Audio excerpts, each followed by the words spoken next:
जय श्री राम दोस्तों, आप देख रहे हैं YouTube चैनल ज्ञान स्टार प्लस। तो दोस्तों, आप सभी का हार्दिक स्वागत और अभिनंदन। दोस्तों, आज हमने आपके लिए कमेंट चुना है श्रीमान भीमराज सिंह का। और भीमराज जी लिखते हैं कि ऐसी वस्तु क्या है जिसे पत्नी मांग सकती है लेकिन पति नहीं दे सकता। अरे दोस्तों, ये प्रश्न तो ऐसे भी हो सकता है कि पति पत्नी की सभी वस्तुओं को देखता है लेकिन एक वस्तु ऐसी होती है जिसे वह नहीं देखता है। ऐसे भी ये प्रश्न हो सकता है। चलो दोस्तों, हम इस प्रश्न का भी विवेचन करते हैं। इससे पहले जो भाई हमारे चैनल पर नए हैं उन भाइयों से मेरा निवेदन है कि वे भाई हमारे चैनल को सब्सक्राइब जरूर कर दें। देखिए दोस्तों, आपको इस प्रश्न का उत्तर अंत में मिलेगा। देखिए, हम हमारे वेदों को पढ़ते चले आ रहे हैं। पति पत्नी का वह होता है जो उसके लिए सर्वस्व देता है, अर्थात वो जो कुछ मांगती है उसकी इच्छाओं की पूर्ति पति ही करता है। चाहे वो बेचारा गरीब हो, अमीर हो, बलवान हो या कमजोर हो, जैसा भी होता है वो जैसी मांग करती है समय के अनुसार बेचारा इधर उधर से उसकी सभी इच्छाओं की पूर्ति करता है और सुखमय जीवन व्यतीत करता है। अब यदि पत्नी उस चीज को मांगे जिसे वह दे ही नहीं सकता तो वो क्या हो सकती है? देखिए दोस्तों, तुलसीदास जी ने कहा है कि स्त्री इस तरह की गुण वाली होनी चाहिए कि वो हमेशा पति का सम्मान करे, पराये पुरुष को नहीं देखे, और यदि वह ऐसा करती है तो कहते हैं कि विधवा होए पाए तरुणाई। जब वो भर जवानी में होती है तो वो विधवा हो जाती है। अब कोई पति आगे से थोड़ी मर सकता है, उसका समय आएगा तभी तो मरेगा। तो पत्नी कहे कि तुम मर जाओ तो क्या वो मर जाएगा? नहीं मरेगा, क्योंकि उसका समय ही नहीं आया। तो ये जो विधवापन है ये मांगने से थोड़ी मिलता है, ये उनके पूर्व जन्मों का कोई संचित पाप होता है जिसके फलस्वरूप स्त्री विधवा हो जाती है। विधवा औरत के लिए हमारी भारतीय परंपरा में सफेद वस्त्रों का प्रचलन है। सफेद वस्त्र क्यों पहनती हैं विधवा? देखिए, सफेद वस्त्र शांति का प्रतीक है। दूसरे लोगों ने ये परंपरा बना दी कि हमेशा उसे याद रहे, वो भूल ना जाए कि उसका पति अभी मरा नहीं है। उसको ये याद रहे कि उसका पति मर गया है और उसकी जिंदगी से सभी रंग उठ चुके हैं। सफेद का अर्थ है जिस पर कुछ भी नहीं दिखाई दे, केवल श्वेत, अर्थात साफ हो गया, सब कुछ खत्म हो गया, तो वह होती है विधवा। वैसे माता लक्ष्मी भी सफेद वस्त्र धारण करती हैं और सफेद वस्त्र धारण करने का अर्थ है उस घर में लक्ष्मी का निवास होता है। लेकिन जिस घर में लक्ष्मी को कमाने वाले का ही खात्मा हो चुका है तो उस घर में लक्ष्मी कैसे आएगी? तो उस बात को समझाने के लिए और स्पष्ट करने के लिए इन विधवा स्त्रियों को श्वेत साड़ी पहनाई जाती है या सफेद वस्त्र पहनाए जाते हैं, जिससे ये खुद ही लक्ष्मी स्वरूप रहें और कैसी भी परिस्थितियों में नहीं घबराएं, क्योंकि शांति इनको सफेद वस्त्र से मिलती रहे। और यदि रंगीन दुनिया में घुसेंगी जाएंगी तो फिर उन रंगों की पूर्ति कौन करेगा? ये इन रंगों की पूर्ति सफेद वस्त्र ही करता है। उसे याद रहता है कि मैंने जो कुछ किया, मेरे पूर्व जन्म का जो मुझे दंड था वो मिल गया। कहा गया है, लेकिन विधवा अधिनियम के अनुसार विधवाएं अपना विवाह कर सकती हैं। ये हमारे पुराणों में भी लिखित है कि विधवा स्त्री और विदुर दोनों में विधवा को सबसे अधिक कलंकित क्यों माना जाता है? जबकि अपने अपने पति या आदमी दोनों ने खोए हैं। पति की पत्नी मर गई इसलिए वो विधुर हुआ, और पत्नी का पति मर गया इसलिए वो विधवा हो गई। लेकिन आदमी को इस समाज में खुला छूट होता है।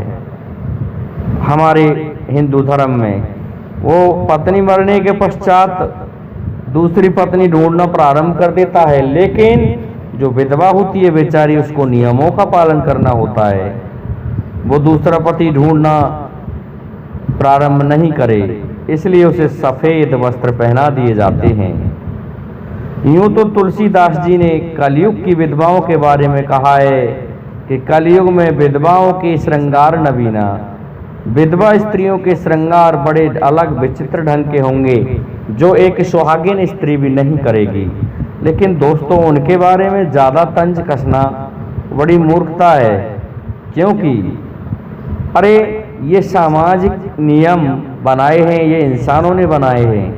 भगवान ने भी विधवा और बच्चों की रक्षा के लिए पुराणों में स्पष्ट कहा है कि उनकी सुरक्षा हो, उनकी रक्षा हो।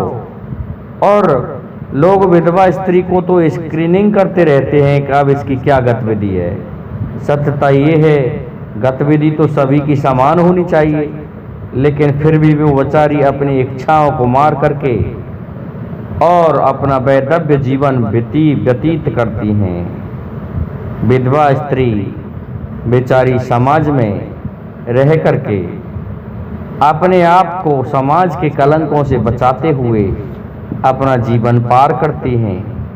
सबसे अधिक परेशानी ऐसी स्थिति में होती है यदि उसका पति पहले ही मर गया तो दूसरा विवाह भी कर लेती है, लेकिन जब उसकी संतान भी साथ में हो और वह भी अधेड़पन में पहुंच गई तो क्या ऐसी स्त्री विधवा करेगी? वो विवाह करेगी? नहीं करेगी, क्योंकि उसे फिर अपनी संतान को सिखाना होता है कि अब तुम्हें अपने पिता के लिए वफादार रहना चाहिए। तुम्हारा पिता ऐसा वीर पुरुष था या इस तरह के गुणों वाला था।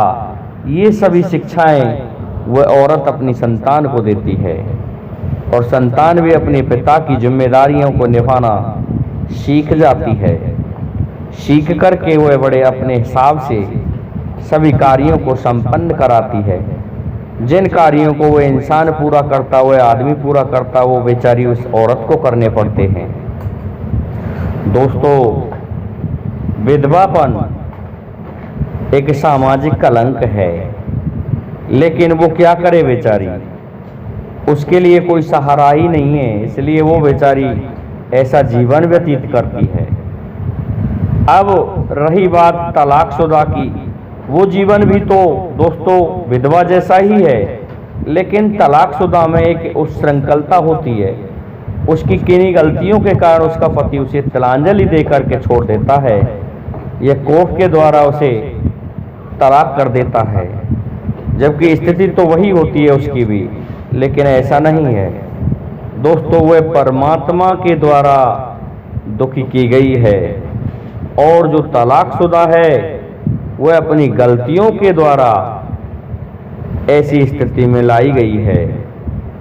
जबकि ये बताया गया है हर एक स्त्री को अपनी मान मर्यादा में रह करके अपना जीवन जीना चाहिए। भूल जाते हैं कभी कभी, ये गलतियां जीवन में हो जाती हैं। ऐसी गलतियों का ही सामना विधवापन होता है।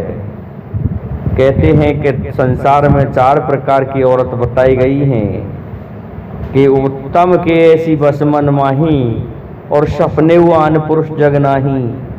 उत्तम स्त्री वह होती है जो स्वप्न में भी दूसरे पुरुष का ध्यान नहीं करती। मध्यम परिपथ देखूं कैसे, भ्राता पिता पुत्र निज जैसे। मध्यमा जो होती है वो अपने आदमी से यदि किसी से देख रही है तो उसे अपने भाई या अपने पिता के समान ही समझेगी। और बिन अवसर भयते रहे जोई, मानो अधम नार जग सोई। ऐसी स्त्री जो सोचती है कि मुझे एक ऐसा अवसर मिल जाए कि मैं इस फलाने आदमी को प्राप्त कर सकूं, लेकिन उसको वह मौका ही नहीं मिलता है, और फिर वो डरती है कि यदि मैं इसके पास चली जाऊं, मेरे घर वालों को पता चल गया तो डंडे पड़ेंगे, अर्थात उसको बिना वो अवसर नहीं मिल पा रहा है, तो वो अधम स्त्री है। अधम स्त्री के लिए पाप का जो दंड विधान है वो ईश्वर द्वारा दिया जाता है और वह विधवा हो जाती है। पुराणों में इस तरह का बताया गया है, लेकिन दोस्तों ऐसा कुछ नहीं है। किसने देखा ये सब कुछ? किसी ने नहीं। अरे जिसका समय आ गया वो इस पृथ्वीलोक पर नहीं रह सकता, उसे जाना ही है। और ये सभी एक अंधविश्वास भी हो सकते हैं, यह प्राचीन कहावत या परंपराएं हैं कि भाई ऐसा करने से ही ऐसा हुआ है, लेकिन ऐसा नहीं है। अरे जिन वीर पुरुषों ने जान गंवाई है, युद्ध किया है, क्या उनकी वीरांगनाओं ने ऐसा किया?